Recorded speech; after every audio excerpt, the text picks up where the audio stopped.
बात तो यह है, इस यात्रा में जाने वाला व्यक्ति, अपने प्रदेश जाने वाला व्यक्ति कुछ सामान तो वहां से ले सकता है, पर जिस यात्रा में एक दिन हमको जाना है उसमें सामान कुछ मिलता नहीं। लोग कहते मरने के बाद कुछ भी साथ में नहीं जाता, शायद झूठ बोला होगा उन लोगों ने। मरने के बाद भी 4 चीजें साथ में जाती हैं। मरने के बाद भी 4 चीजें साथ में जाती हैं। एक, संचित कर्म, आपने जो कर्म किए वो साथ लेकर के जाता है जीव। दूसरा, स्मृति, ये संसार की स्मरण, संसार के पति पत्नी नाते स्मरण ही तो होता है उसे। पहला संचित कर्म, दूसरा स्मृति, तीसरा साथ में जाने वाली चीज है वो है जागृति। वो कितना जागता है, उसके आगे फिर यात्रा करता। इसको ऐसे समझो, कई बार हमने देखा नन्हा सा बालक ऐसी ऐसी बड़ी बड़ी बातें बोलता है जो कभी उसने पढ़ी नहीं, कभी उसने सुनी नहीं। हम चौंक जाते हैं कि ये इतना ज्ञानी कैसे हो गया, इसको इतना अनुभव कैसे हो गया। इस जमाने का उसका अनुभव नहीं है, उसका पूर्व जन्म का अनुभव है। यात्रा किसी कारण बस पूर्ण हो गई होगी, उसने दूसरा जन्म लिया और फिर से स्टार्ट कर दिया। जैसे शाम के समय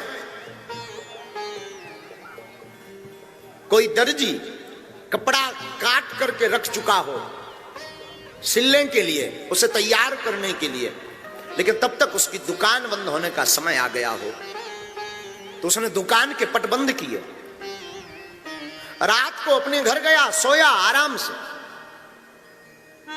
उसकी सुबह हुई, अब वो सुबह आया और आकर के उसने सबसे पहले वही कपड़ा उठाया जो कल रात को काट करके रखा था।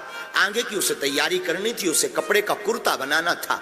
उसने झट से 30 मिनट में वो बना दिया, क्योंकि आधा काम वो कल निपटा चुका था, आधा काम बाकी था, सुबह आकर के पूर्ण कर दिया। और उसका मतलब ये नहीं कि उसने एक दिन में किया, दोनों समय में, कुछ रात का कुछ सुबह का। ऐसे ही हमारी जिंदगी है, कुछ पूर्व जन्म का कर्म होता है, कुछ इस जन्म का कर्म होता है, दोनों मिल जाते हैं, जागृति हो जाती है और परमात्मा का मिलन हो जाता है।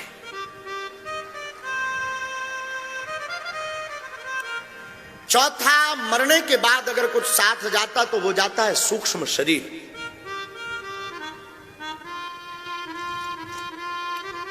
बस एक निवेदन करूं, जीवन व्यर्थ गवाना भी मृत्यु है, जीवन में सोना भी मृत्यु है। आप सोना 2 प्रकार का होता है, एक नींद का सोना होता है, एक खुली हुई आंखों में सोना होता है।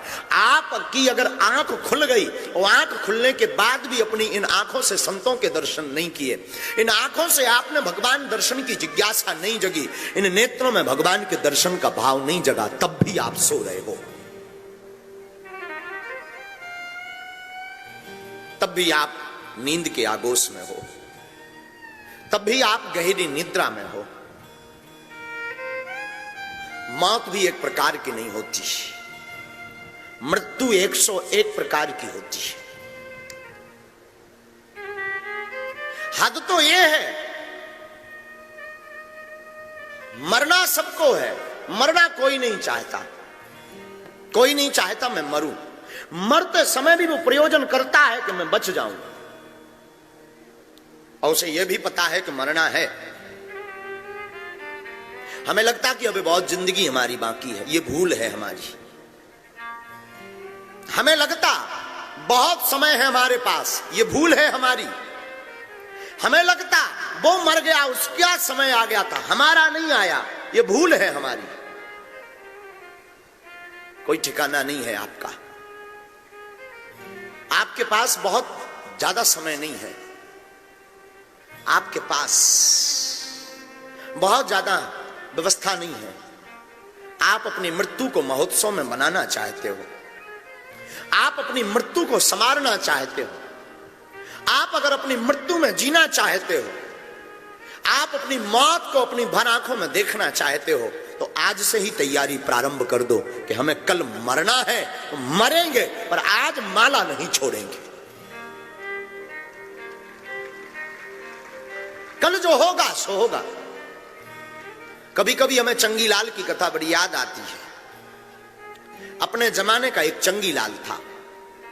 चंगीलाल नाम का आदमी बहुत बुद्धिमान था।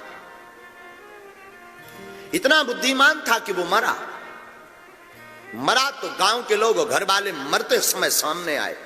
गीता का पाठ, वही पुरानी प्रकल्प, गीता का पाठ, मुख में गंगा जल, तुलसी का डालना। छोटे छोटे बच्चे उसके बड़े बड़े हो गए थे, डॉक्टर बन गए थे, कोई विदेशों में रहने लगे थे, वो भी आए पिता के मरने पर। चंगीलाल अपने जमाने का अमीर आदमी हो गया था। मरते मरते प्राण आपने सुना होगा कि कभी मुख से निकलते हैं, तो कभी आंखों से निकलते हैं, तो कभी कानों से निकलते हैं। चंगीलाल के जो प्राण निकले वो मुख से निकले। तो चंगीलाल बोल नहीं पा रहा था, लेकिन चंगीलाल की नजर सामने थी। लोग परिवार बगल में बैठे थे, मरने का समय अंतिम था, कुछ देर में उसकी श्वास रुकने वाली थी। वो बार बार इशारा करके चंगीलाल कहता, वो देखो झाड़ू झाड़ झाड़, और इतना बोले हो फिर चुप हो जाए, बार बार उठने का प्रयत्न करे। चंगीलाल के बच्चे थे दो, मंगूलाल और मोहनलाल।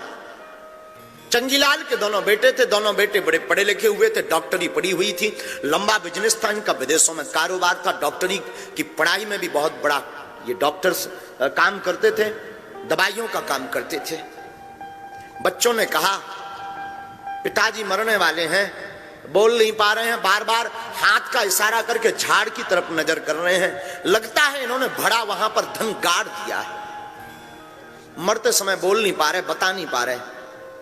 शायद कोई ऐसा इंजेक्शन मिल जाए जिससे ये बता दें कि आखिर क्या बोलना चाह रहे। तो चंगीलाल का जो बड़ा बेटा था वो बड़ा होशियार था। उसने कहा, हाँ एक इंजेक्शन है। उस इंजेक्शन है तो जरा महंगा, पर उस इंजेक्शन के लगाने से 2 मिनट तो हम बुलवा देंगे पिताजी को। तो छोटे भाई ने कहा, मुंह क्या ताक रहे, लाओ ना, हो सकता 2, 5, 10 हजार के इंजेक्शन से करोड़ों का माल हाथ में लग जाए। भागे भागे गए। अब वो महंगा वाला इंजेक्शन लेकर के उसका बेटा आया, वही बात लगाया, लगा करके मालिश की, और इंजेक्शन ने तो चमत्कार किया। वो उठा और चिल्ला करके बोला, तुम मेरा मुंह क्या ताक रहे, देख वहां सामने एक बछड़ा झाड़ू चबा रहा है। और मर गया। साहब माथा पीटने लगे कि 10 हजार के इंजेक्शन में 5 रुपए की झाड़ू बची। वाह वाह रे चंगीलाल, वाह रे चंगीलाल, ताप दिया मरते समय तूने हमें, ताप दिया। छोटे वाले ने तो हद कर दी। छोटे वाला बोला, 13वीं के पैसा गए, अब तो हम लगाने वाले नहीं। मरते समय, मृत्यु के समय हमारे आपके जीवन में ये बड़ा स्वभाववश होता है कि हमारा संसार के प्रति और आकर्षण बढ़ने लगता है, संसार और प्रिय लगने लगता है, अपने और प्रिय लगने लगते हैं, जगत में अपना और घनिष्ठ लगने लगता है, जगत से प्रियता और बढ़ने लगती है, जगत से हमारा स्नेह और बढ़ने लगता। हकीकत यह है, कोई अपना नहीं है। ये बात कहना सरल है, समझना बड़ा कठिन है।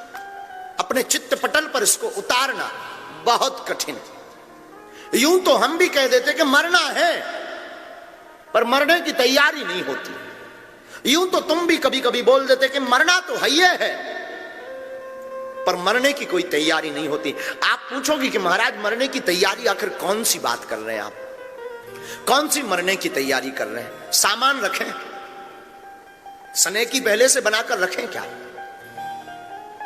मखाने पहले से रख लें क्या? साधु, आपकी बुद्धि शायद उल्टी हो। हमने मरने की तैयारी के लिए सामान की बात नहीं की। मरने की तैयारी का मतलब है आपके जीवन में माला इतनी घिसो कि मौत भी तुम्हारी मौत में आकर के शर्मा जाए। इतनी माला जपो, इतना भजन करो कि मौत भी तुम्हारे सामने आवे तो शर्मा जावे कि मैं किसको लेने आ गई। कितना बाबरा शहंशाह बैठा है और मैं इसे मारने चली आई। इसका नाम